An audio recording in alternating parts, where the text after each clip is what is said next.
Good. How you guys doing? Good. You guys all had a good summer? Yeah, good summer, man.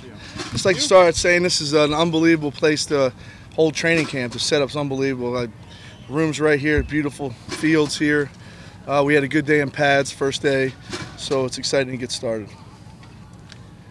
How much autonomy has John Gruden given you to sort of almost be the head coach of the defense, knowing that he's an offensive guy? Yeah, he's heavily involved in the offense. Obviously, we communicate every day with what we're doing on defense, but I pretty much stay on everything that's going on over there. But again, we communicate each and every day of what's going in, so we're working together in practice and making sure we're getting the proper looks for Derek.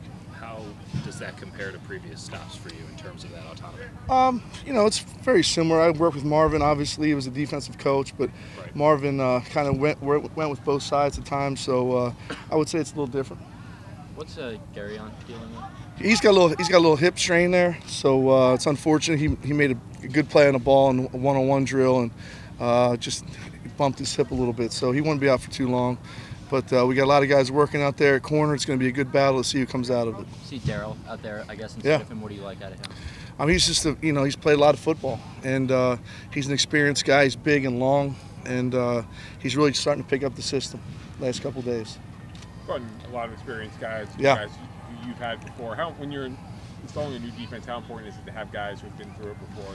Oh, it's very important because you got, I always say about this, a player's game. So when you have guys that really understand the details of everything, obviously we haven't been through a season with some of the guys who were here last year. Some of the things that come up, whether it be in the locker room or in the meeting room, I may say, hey, do you remember when this happened 2 years ago against Atlanta? And we recall those things. So it's very helpful to have guys that are in the infantry line there to help us out. I'm sure you've been through before. How hard is it when arguably your best defensive player isn't here yet? What can you do in terms of getting through it, knowing he's coming? True. I really can't worry about that right now. It's going to be Reggie's deal, and I'm just trying to coach the guys that are out here. Obviously, when he gets here, if he gets here, he'll be an exciting piece to add, for sure. Good. You've seen a lot of Arden Key. Today was your first day seeing him in pads. What is Arden showing? He's a talented rusher, as we know. That's why we drafted him. He's doing a good job of playing the runs, how we want him to play the runs. We know he can rush. He's special that way. So obviously we came out here in pads today. He showed the same thing he did in shorts. So it's exciting to have him out there. That's a big test for guys. Like you see one thing in shorts and then you want to see it carry over. No question. It's a different game when you're in pads. So whether it be a 9-on-7 drill or a pass rush drill, whatever it is, it's better to do in pads because that's how we play on Sunday. He's had a tremendous camp so far. The other day we had a backed up drill. He got the ball out of the back on a strip, and he intercepted the ball coming out of there on a blitz. So and scored with it. So he's been a tremendous leader for us. I'm glad to have him on my side. A lot's going to be made of the potential for Khalil in this defense. What do you think Bruce is capable of this year, especially moving into more front rushing defense?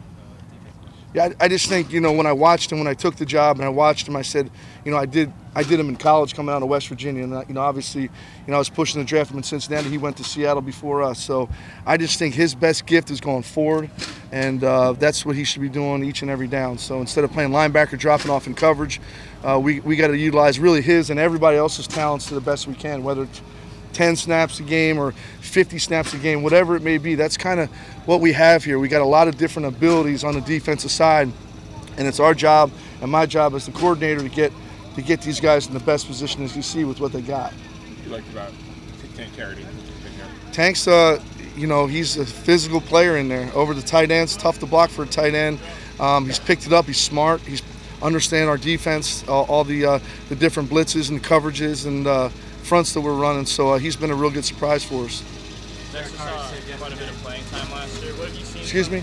Dexter saw quite a bit of playing time last year. Yeah. Have you seen some? He's done good. I will tell you, the corner job is wide open. It's wide open. So it's going to be exciting to see who comes to the top of that battle. He's in it. All those guys are battling each and every day, and it'll be exciting to see when the preseason games come what happens.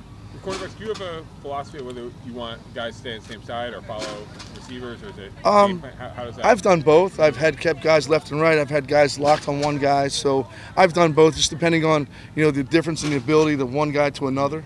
And really, the way we teach our system is we teach it in progressions. So the corners understand, hey, if I'm playing over that widest receiver or the number 2 receiver or the number 3 receiver, what's my responsibilities and all those things. So we have the ability to do that. You worked as an offensive coach early with Yeah. Irvin in Washington. Yes, I did. How was a defensive-minded guy to spend 2 years? 2 years. In the offensive side room? How does that make you? How do you think that made it better than defensive? I think it's made me way better. I always told any of my buddies in coaching, if you ever have a year off and as a defensive coach, go somewhere, even if you're not employed, go somewhere and learn offense. Because for the 2 years I was with Coach Spurrier as a head coach, I learned all the protections and how the line's supposed to set and what the running back's supposed to look at in a run game. So having understood all those things and taking all those notes, you can kind of defend against those type of things. You know, how the center's supposed to set in a protection or the tackle, or who the back has. He's blocking these 2 guys. So that's it's a huge advantage for me. It's fair to say it adds a dimension in your conversations with players. You can tell them exactly what that offensive lineman is trying to do. No doubt. No doubt, and you relate. And it's not what I know; it's what I can relate to those guys. So it's important that the way we teach this thing is in progression. So these guys are really working hard. I like the group of guys I got, and they come to work. They take great notes. They ask questions, and they're hungry, which is most important. Given what happened. Derek Carr said yesterday that his goal is to make your lunch taste a little worse Yeah. every day. I guess my question is, how's your lunch taste at this camp? Well, after today's practice, I'll probably skip lunch, which I could probably use skipping lunch. But it's good competition. John and Derek are teaming up, and it's fun each and every day to go out and compete against. He's a hell of a player. He gets them in and out of plays all the time, and good plays, which is good for our defense. But it's a great challenge every day because he's one of the best at it. How much of an asset is it to have a guy like Marcus Gilchrist and his versatility? Yeah. Kind of move him around? No, he's been tremendous. I'll tell you, I told Marcus, I said, when you're done playing, I'm going to hire you as a coach because he's smart. He understands the big picture. He can play nickel, safety, corner. So when you have a guy like that, you can utilize him against tight ends or receivers or backs coming out of the backfield. So he's been a great asset for us. Given what happened last year, I know you say it's minor, but how important is it for Conley to get back for just the reps and to get into this? No doubt. I mean, it's unfortunate. He went down with the injury the other day, and we're going to try to get him back on the field and make sure he's in the meeting rooms taking notes and understanding that he's not getting behind with the techniques of what we're teaching. What are your first impressions of Nick Nelson? Well, Nick's he's been doing a lot of studying in the off season. Obviously, he came out the first couple of days just getting the rust off a little bit, and so he's doing a good job for us the last couple of days, being out there in full practice. He's playing some nickel on outside corner for us, so he's been doing good, right where we want him to be. What would you say is the most difficult thing for the guys who are carrying over from last year to this year in terms of adjusting to your system? What do you think the guys are going to get hung up on the most? I didn't really ask much. Because when you change coaches wherever it is, it's part of the NFL.